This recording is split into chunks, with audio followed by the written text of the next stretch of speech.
Hello বন্ধুরা, কেমন আছো? আশা করি সবাই ভালো আছো। আমিও ভালো আছি। আজকে আবারও তোমাদের সামনে কথা বলতে চাচ্ছি বাংলাদেশের সুপারস্টার নায়ক শাকিব খান।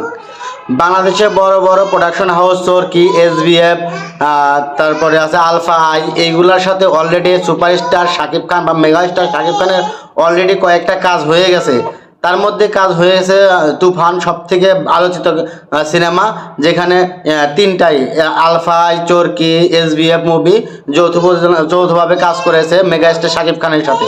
আর শাকিব খানের সাথে আবারও 2025 সালে দুইটা কাজের সাথে যুক্ত হয়েছে এই তিনটা প্রোডাকশন হাউস, যেখানে এসবিএফ চরকি এবং আলফাই, তিনটা প্রোডাকশন হাউসই একসঙ্গে কাজ করবে শাকিব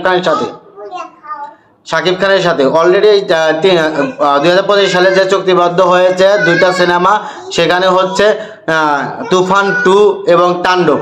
আর দুইটাই সিনেমাই পরিচালনা করবেন, আর দুইটা ছবি পরিচালনা করবেন রায়হান রাফি। আর রায়হান রাফির সাথে অলরেডি শাকিব খানের কাজ, অনেকগুলা কাজ হয়ে গেছে, এবং রায়হান রাফির সাথে শাকিব খানের দ্বিতীয়বারের মতো বা তৃতীয়বারের মতো দুইটা কাজ হবে। সেটা হবে হলো 2025 সালে চুক্তিবদ্ধ হওয়া তুফান 2 এবং তাণ্ডব।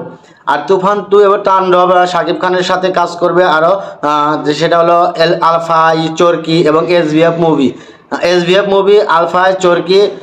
অলরেডি এই প্রোডাকশন হাউস থেকে সুপারস্টার শাকিব খানের যে নতুন কাজ হচ্ছে, সেটা আর বেশি দূরে নাই, অল্প কিছুদিনের মধ্যে শুরু হয়ে যাবে তাদের এই নতুন সিনেমার কাজ। তো সবাই ভালো থাকবেন, সুস্থ থাকবেন, এবং শাকিব খান এবং আলফা আই, এসবিএফ চরকির জন্য শুভকামনা রইল। দেখা হবে অন্য কোনো নতুন একটা ভিডিওতে। ততক্ষণ সুস্থ থাকবেন। আল্লাহ হাফেজ।